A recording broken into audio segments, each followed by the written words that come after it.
Bueno, comencemos esta exploración con un pequeño ejercicio de imaginación auditiva para quienes nos escuchan hoy. Me parece una excelente forma de arrancar. Resulta muy útil cerrar los ojos por un momento e imaginar un escenario clásico de concierto. Las luces se atenúan, el público guarda un silencio respetuoso y un ensamble de cámara toma sus lugares bajo los reflectores. La típica escena de conservatorio. Exacto.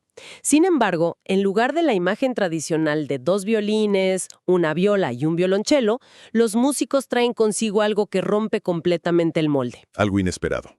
De un lado, hay un intérprete sosteniendo un siku. Esa flauta de pan andina icónica, hecha de cañas de bambú. Esa misma. Al centro, alguien toma asiento empuñando un imponente trombón de vara occidental, de bronce brillante.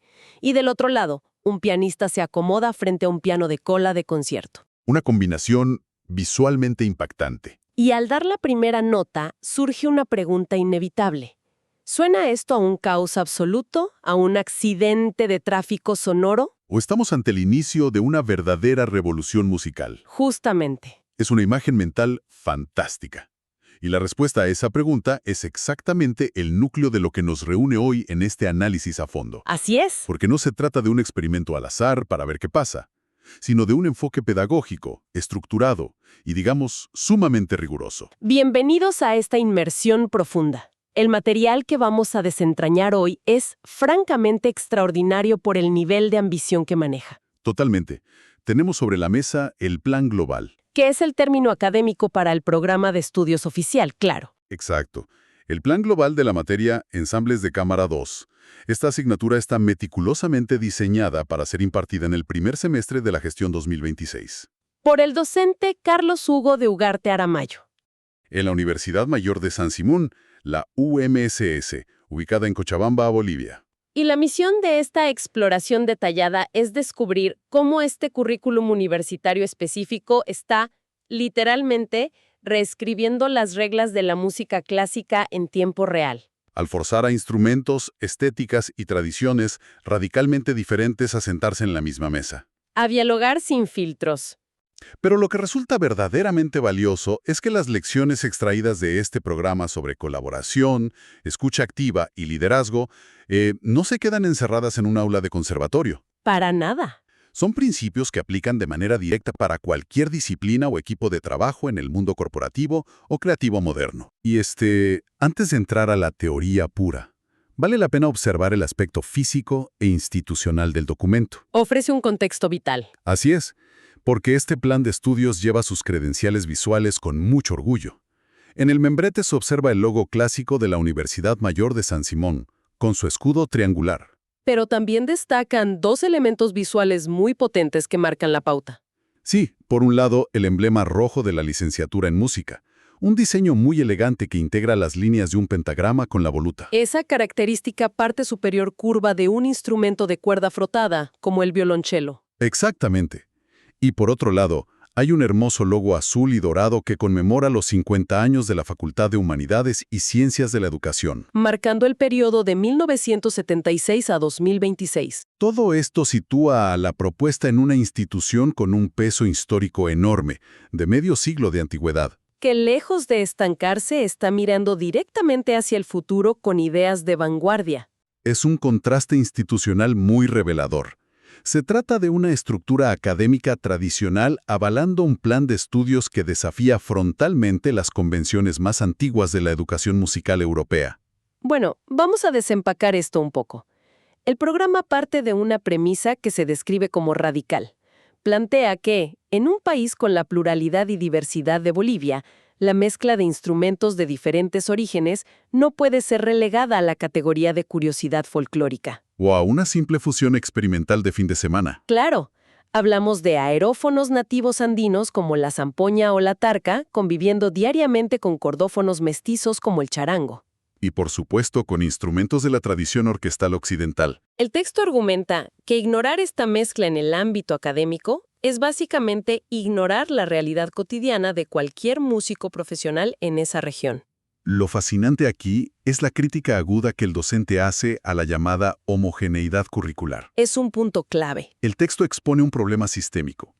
La inmensa mayoría de los currículos de música de cámara en Latinoamérica simplemente se dedican a importar y reproducir el modelo europeo. Es decir, asumen que la música de cámara equivale exclusivamente al cuarteto de cuerdas clásico o a los quintetos de viento-madera occidentales. Y el problema fundamental de este enfoque es que margina automáticamente a los estudiantes que dedican su vida a interpretar instrumentos andinos y populares. Los deja fuera de la práctica colectiva formal con el sello de música clásica. Exacto. Este currículo redefine la materia por completo. La música de cámara deja de ser propiedad de una latitud geográfica específica para convertirse en una práctica de escucha activa, diálogo artístico y construcción colectiva de sentido musical. Pero, a ver, siendo abogados del diablo por un momento, para quienes nos escuchan, Adelante. ¿no resulta más fácil logísticamente simplemente enseñar el formato clásico primero, que ya tiene siglos de repertorio y teoría probada, y luego dejar que los estudiantes experimenten por su cuenta una vez graduados? Podría parecer más fácil en el corto plazo, sin duda, pero pedagógicamente es un error estratégico masivo. ¿Por qué? Porque un músico boliviano del siglo XXI necesita competencias interculturales reales. Va a participar en festivales, en proyectos colaborativos multidisciplinarios y en ensambles mixtos desde el día 1 de su carrera profesional. Tiene mucho sentido. Si la universidad solo le enseña a interactuar con instrumentos de su misma familia acústica y tradición, lo está lanzando al mercado laboral completamente desarmado frente a la diversidad real de su entorno. Totalmente de acuerdo.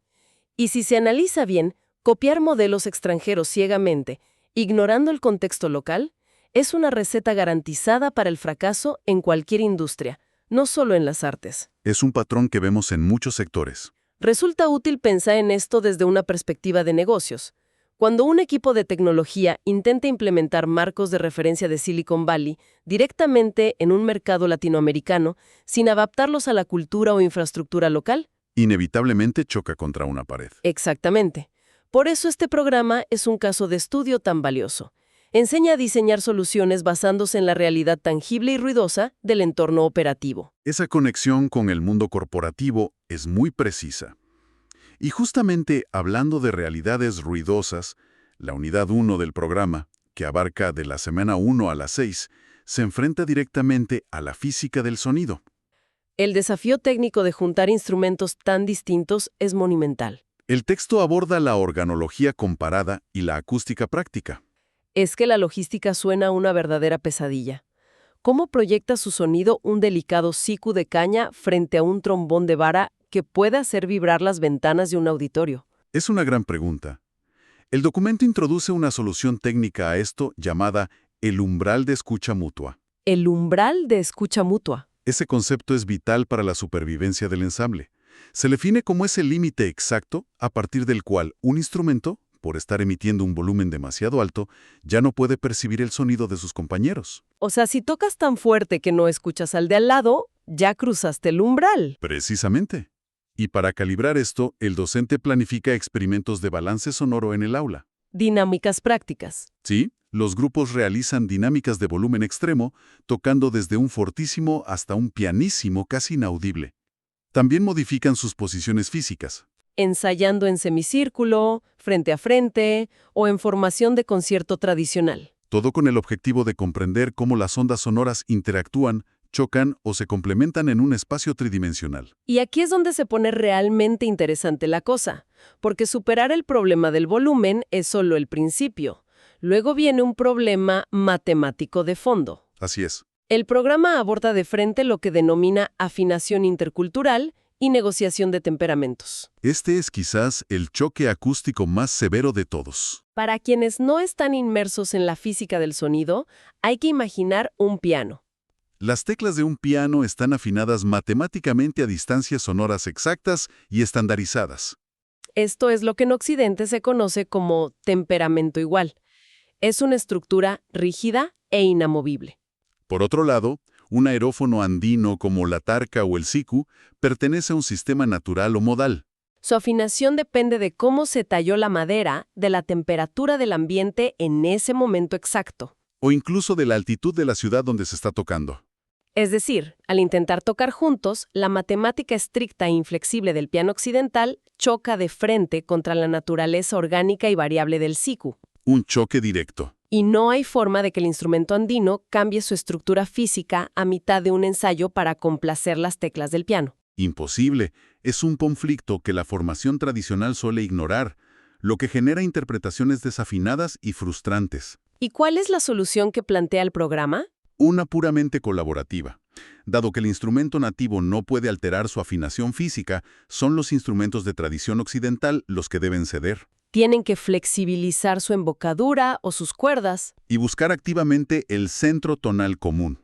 Es un ejercicio puro de empatía acústica. De hecho, el texto establece que este acuerdo de afinación no es un detalle menor. Para nada. Se convierte en el primer contrato artístico. El primer contrato artístico. ¿Qué término tan poderoso? Es la metáfora perfecta para la resolución de conflictos en equipos modernos multidisciplinarios. Definitivamente. En cualquier proyecto complejo hoy en día, cuando hay un ingeniero de software especializado en bases de datos, un diseñador creativo y un analista financiero en la misma sala, cada uno opera con su propio temperamento profesional. Cada uno trae su propio marco de referencia. Y a veces, para que el producto final funcione y no resulte en un desastre, un departamento tiene que ajustar su frecuencia y ceder ante las limitaciones inamovibles del otro. No se trata de quién tiene la razón teórica. Sino de qué concesiones necesite el ensamble corporativo para operar en armonía. Una analogía excelente.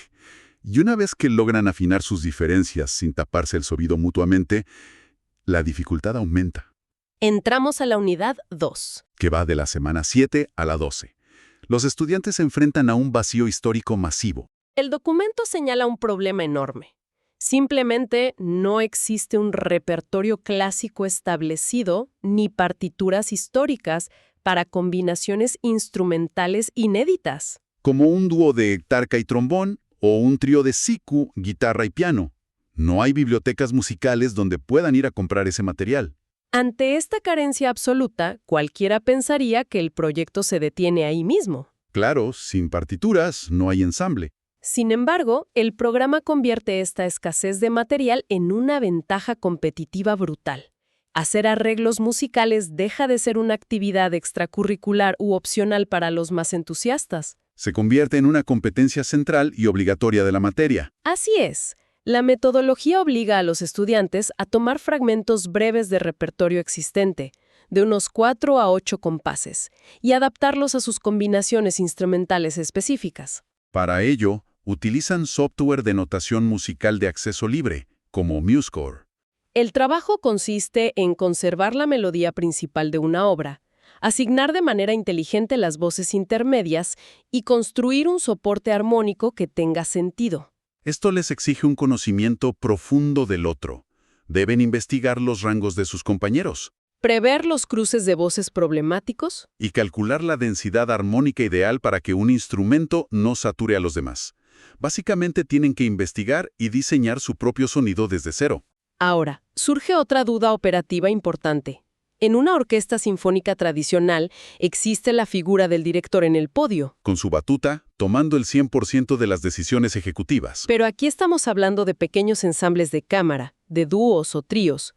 ¿Cómo se dirijan sin un jefe visible? El documento propone un marco de trabajo llamado liderazgo rotativo y dirección colaborativa. Es un enfoque muy horizontal. La premisa es que el líder musical de un fragmento no siempre es el músico que lleva la melodía principal. Durante el ensayo, se rota conscientemente la responsabilidad. Alguien asume el liderazgo rítmico, otro marca los cambios de armonía y otro dirige los matices de volumen. Al carecer de un director externo que les dicte qué hacer, se ven forzados a desarrollar un vocabulario avanzado de comunicación no verbal. El contacto visual agudo, el uso coordinado de la respiración conjunta antes de dar una nota, y las señales corporales sutiles terminan reemplazando por completo a la batuta. Además, la sala de ensayo se reconceptualiza. Ya no es un espacio de imposición jerárquica, sino una mesa de negociación abierta. Y si conectamos esto con el panorama general de la gestión de equipos, es fascinante ver cómo evalúan este liderazgo horizontal. Aplican una evaluación de 360 grados. Un concepto muy común en recursos humanos. Los pares evalúan cómo cada miembro contribuyó a la resolución de problemas durante los ensayos, valorando la actitud colaborativa tanto como la destreza técnica. Todo este proceso colaborativo nos lleva a una reflexión muy profunda de la segunda unidad, que es la identidad sonora. Porque juntar un violín occidental y una zampoña andina podría resultar fácilmente en una mezcla genérica y diluida si no se tiene un cuidado extremo. Totalmente. El objetivo explícito no es homogeneizar ni crear una sopa acústica donde todos suenen igual. El programa argumenta que forzar a un instrumento de raíz indígena a sonar con la lógica prístina de la música clásica europea destruiría su esencia. La meta es unificar el fraseo musical, sí, pero negociando las articulaciones y respetando el peso cultural e histórico de cada nota. El documento es enfático en distinguir entre diversidad y apropiación superficial. Nos dice que el fraseo, la manera de respirar y de articular las notas en un violín clásico, es diametralmente distinto al de una voz popular o una tarca. Mantener esa autenticidad estilística mientras se logra un ensamble armónico es el verdadero logro de la materia. Cada tradición debe conservar su lógica interna y su ornamentación idiomática mientras dialoga con las demás. Ahora, toda esta filosofía intercultural suena maravillosamente poética en teoría. Pero requiere un anclaje metodológico de hierro para que realmente ocurra en la práctica. Para que no se queden buenas intenciones. Y aquí entra el núcleo operativo del curso, el modelo de ensamble colaborativo activo, o modelo MECA. La estructura de la semana de trabajo bajo este modelo funciona como un mecanismo de relojería. Es una estructura dividida en dos grandes momentos de 90 minutos cada uno. Los martes están dedicados a la práctica guiada.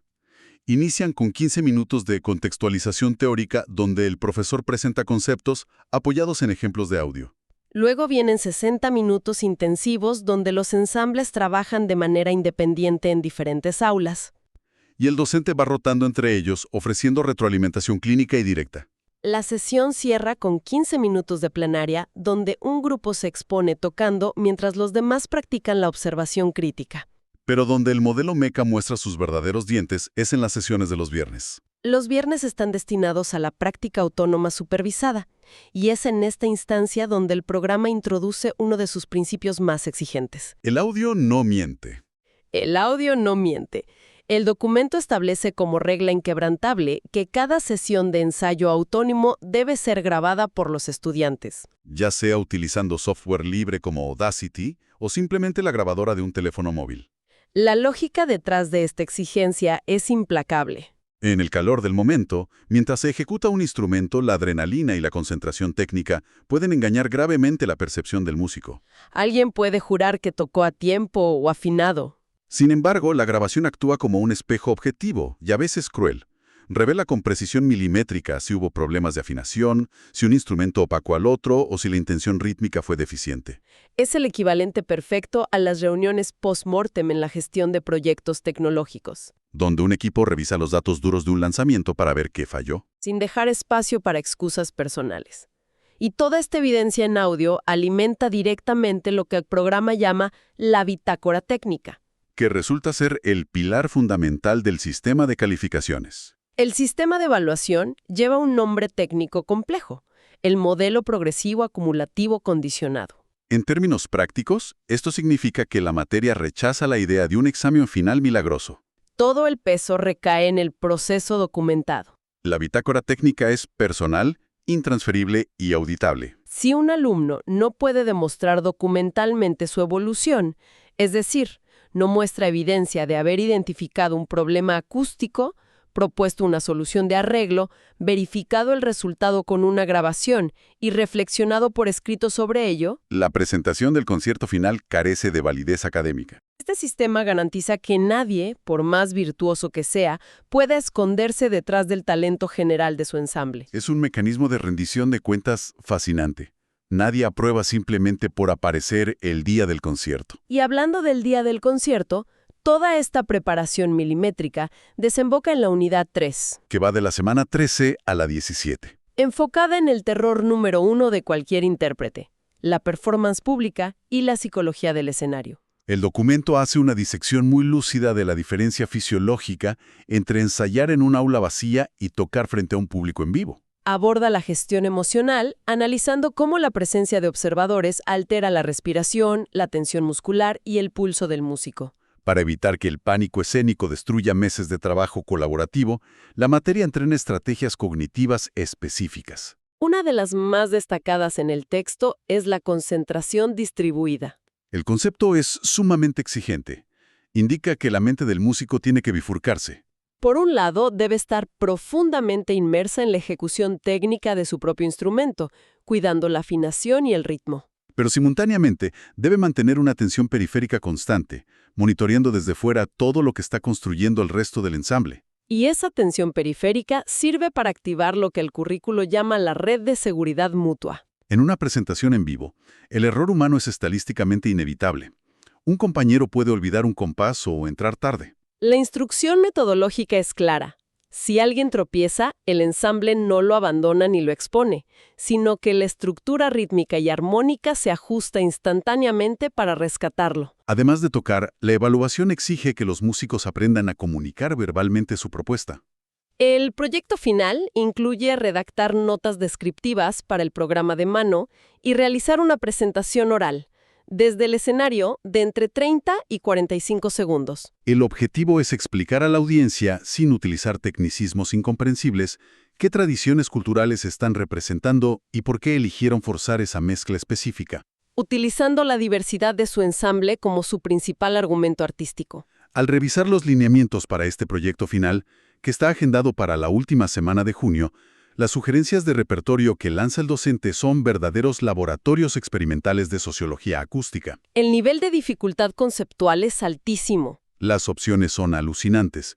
Por ejemplo, el documento sugiere combinar voz y charango por interpretar un huayno. Esto implica un choque profundo entre la rigidez de transcribir algo a partitura occidental y la fluidez natural de la tradición oral que caracteriza al huayno. Tratar de enjaular el fraseo rítmico de un charango en un pentagrama estándar sin que pierda su alma requiere una comprensión cultural tremenda. Otra propuesta audaz es la fusión de corno francés, guitarra clásica y voz con el objetivo de adaptar un lied, una canción de cámara europea. Es poner a colisionar la estructura rígida y romántica alemana con la sonoridad hispana de la guitarra y la potencia de un metal de orquesta. El corno debe proveer un colchón armónico mientras la guitarra ejecuta el acompañamiento rítmico, todo al servicio del cantante. Y quizás el nivel máximo de complejidad que plantea el texto sea la formación experimental que mezcla tarca, trombón de vara y corno. Hay que detenerse a imaginar la densidad sonora de esos tres instrumentos de viento,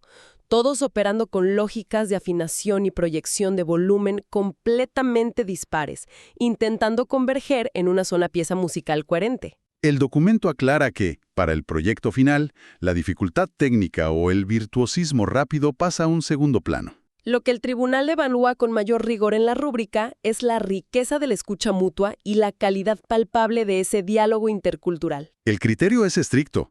El ensamble final debe evidenciar al menos 2 tradiciones sonoras distintas e incluir obligatoriamente un arreglo musical hecho íntegramente por los estudiantes. El resultado acústico de un trío de tarca, trombón y corno es algo que, con toda probabilidad, muy poca gente en el mundo ha escuchado jamás. Es un trabajo titánico. Entonces, ¿qué significa todo esto a nivel macro? Es la pregunta del millón. Si se da un paso atrás y se observa la imagen completa de este plan de estudios de la Universidad Mayor de San Simón, se revela mucho más que una simple materia requerida para obtener un título de licenciatura.